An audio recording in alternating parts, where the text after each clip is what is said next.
Assalamualaikum warahmatullahi wabarakatuh. Pada video kali ini kita akan membahas mengenai Perdana Menteri yang pernah memerintah di Indonesia pada masa demokrasi liberal dari rentan waktu 1950 sampai tahun 1959. Langsung saja, ini adalah Perdana Menteri yang pernah memerintah di Indonesia pada demokrasi liberal. Yang pertama adalah Perdana Menteri Muhammad Natsir, kemudian yang kedua adalah Perdana Menteri Sukiman, yang ketiga adalah Perdana Menteri Wilopo, yang keempat adalah Perdana Menteri Ali Sastroamidjojo, yang kelima adalah Perdana Menteri Burhanuddin Harahap, yang keenam Perdana Menteri Ali Sastroamidjojo lagi, dan yang terakhir adalah Perdana Menteri Juanda. Jadi dalam rentan waktu 9 tahun itu ada 7 Perdana Menteri yang memerintah.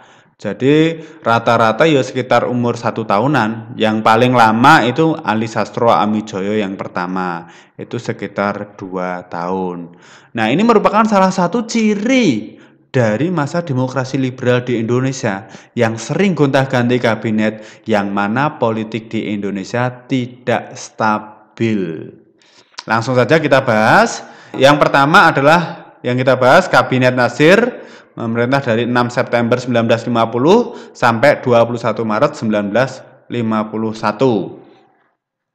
Ini merupakan Muhammad Natsir yang berasal dari Partai Masyumi. Adapun program kerja dari Muhammad Natsir antara lain mempersiapkan dan menyelenggarakan pemilu konstituante dalam waktu yang singkat. Kemudian menggiatkan usaha mencapai keamanan dan ketentraman dan juga memperjuangkan masalah Irian Barat.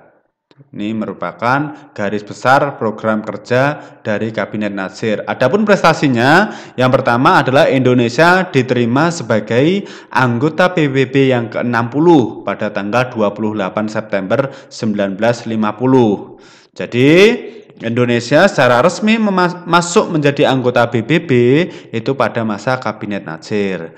PBB dalam sejarahnya pernah membantu Indonesia dalam rangka mempertahankan kemerdekaan. Seperti yang kita ingat, PBB membentuk yang namanya KTN dan juga UNCI. Nah, hubungan Indonesia dengan PBB itu juga kadang baik, kadang buruk.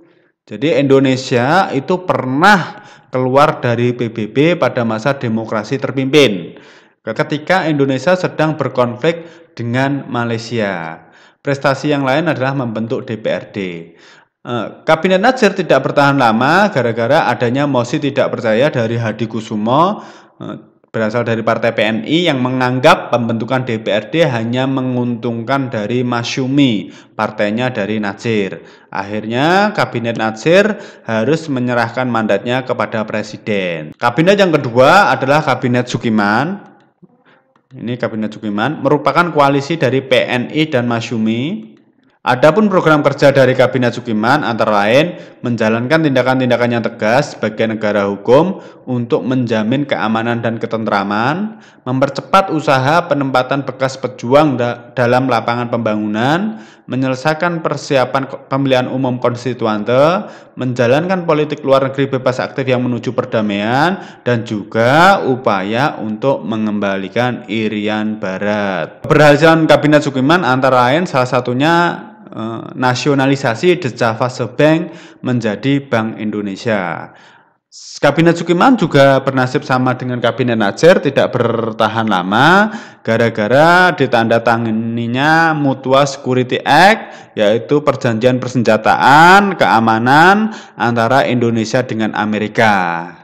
Nah, parlemen itu melakukan mosi tidak percaya, menganggap bahwa Sukiman tidak menjalankan politik luar negeri bebas aktif, bahwa Sukiman ingin memasukkan Indonesia ke blok barat. Oleh karena itu, parlemen kemudian mengajukan mosi tidak percaya dan akhirnya jatuhlah Kabinet Sukiman. Sukiman kemudian menyerahkan mandatnya kepada Presiden. Yang ketiga adalah Kabinet Wilopo. Ini Wilopo merupakan koalisi dari PNI dan Masyumi. Program kerjanya bidang pendidikan dan pengajaran adalah mempercepat usaha perbaikan dan pembaruan pendidikan dan pengajaran. Bidang perburuan adalah melengkapi undang-undang perburuan. Kemudian bidang keamanan menyempurnakan organisasi alat-alat kekuasaan negara dan juga meneruskan usaha merebut Irian Barat. Adapun sebab jatuh dari Kabinet Wilopo, yang pertama adanya peristiwa 17 Oktober yang mana terjadi kerusuhan di Jakarta, terjadi demo yang salah satu poin pokoknya adalah demo dari kalangan militer yang menuntut pembubaran parlemen. Yang kedua adalah mosi tidak percaya dari Sidik Kertapati terkait peristiwa Tanjung Morawa. Peristiwa Tanjung Morawa itu adalah peristiwa perebutan tanah antara penggarap dengan pemilik perkebunan. Nah, pemilik perkebunan itu menyewa aparat kepolisian untuk menjaga tanahnya, sedangkan rakyat itu mendapatkan pengaruh dari PKI sehingga terjadilah bentrok yang menyebabkan jatuhnya korban jiwa. Nah, atas peristiwa Tanjung Morawa itu kemudian parlemen melakukan mosi tidak percaya terhadap Kabinet Wilopo dan akhirnya Kabinet Wilopo pun juga jatuh. Yang keempat adalah Kabinet Ali Sastro Amijoyo yang pertama. Merupakan koalisi dari PNI dengan Nahdlatul Ulama Partai NU. Adapun program kerjanya dari Kabinet Ali Sastro Amijoyo 1 dalam negeri meliputi keamanan, menyiapkan pemilihan umum, menciptakan kemakmuran dan keuangan, melengkapi organisasi negara serta perburuan. Juga mengupayakan kembali Irian Barat untuk masuk wilayah Indonesia. Dalam bidang politik luar negeri, salah satunya adalah peninjauan kembali tentang hasil KMB.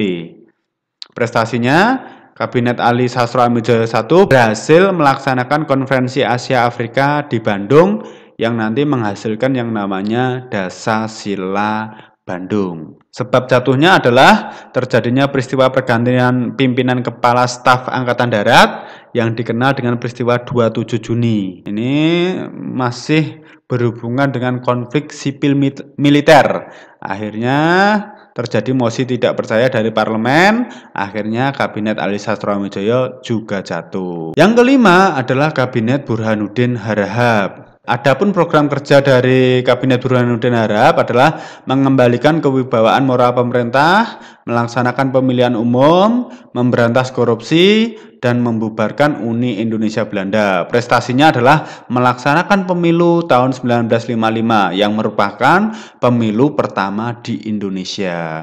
Adapun sebab jatuhnya, Kabinet Burhanuddin Harahap dianggap tugasnya sudah selesai, yaitu melaksanakan pemilu dan tidak mendapatkan dukungan dari parlemen yang terbentuk pasca pemilu 1955. Yang keenam adalah Kabinet Ali Sastro Amijoyo II yang didukung oleh Partai Nasional Indonesia, Partai Masyumi, dan Partai NU. Adapun program kerja dari Kabinet Ali Sastro Amijoyo II yang pertama adalah pembatalan hasil KMB, mewujudkan kekuasaan de facto Indonesia atas Irian Barat, memulihkan keamanan, memperbaiki perekonomian, memperkuat pertahanan, memperkuat sistem perburuan, memperluas meningkatkan mutu pendidikan dan pengajaran, serta menjalankan politik luar negeri yang bebas aktif dan meneruskan kerjasama dengan negara-negara Asia Afrika. Prestasinya adalah membatalkan hasil KMB dan membentuk Provinsi Irian Barat yang beribu kota di Swasiu, Maluku Utara. Ini berkaitan dengan proses pengembalian Irian Barat ke Indonesia. Prestasi Kabinet Ali Sastro Amijoyo lainnya mengirim misi Garuda 1 ke Mesir. Sebab jatuhnya timbul pemberontakan di berbagai daerah, adanya konsepsi Presiden 21 Februari 1957, dan adanya keretakan dalam tubuh kabinet. Ini merupakan sebab jatuhnya Kabinet Ali Sastro Amijoyo II. Yang ketujuh adalah Kabinet Juanda. Kabinet Juanda ini sering disebut sebagai Zakon Kabinet. Second kabinet itu artinya adalah kabinet yang anggotanya dari para ahli, bukan dari anggota partai politik. Adapun program kerja dari Kabinet Juanda, 1. Membentuk Dewan Nasional, 2. Normalisasi keadaan Republik Indonesia, 3. Melanjutkan pembatalan KMB, 4. Memperjuangkan Irian Barat, dan yang kelima, mempercepat pembangunan. Ini merupakan namanya pancakarya dari Kabinet Karya yang dibentuk oleh Kabinet Juanda. Prestasi dari Juanda antara lain ini, yaitu mengadakan rapat umum pembebasan Irian Barat di Jakarta dan juga membentuk Front Nasional Pembebasan Irian Barat serta mencetuskan tentang deklarasi Juanda mengenai zona ekonomi eksklusif. Dengan adanya deklarasi Juanda, wilayah perairan Indonesia menjadi semakin luas. Sebab jatuh dari Kabinet Juanda antara lain terjadinya peristiwa Cikini, yaitu usaha untuk membunuh Presiden Soekarno, dan juga dikeluarkannya Dekret Presiden 5 Juli 1959. Dengan dikeluarkannya Dekret Presiden 5 Juli 1959 itu menandakan berakhirnya Kabinet Juanda dan juga berakhirnya demokrasi liberal. Demikianlah materi untuk kali ini mengenai Perdana Menteri pada masa demokrasi liberal. Semoga bermanfaat. Wassalamualaikum warahmatullahi wabarakatuh.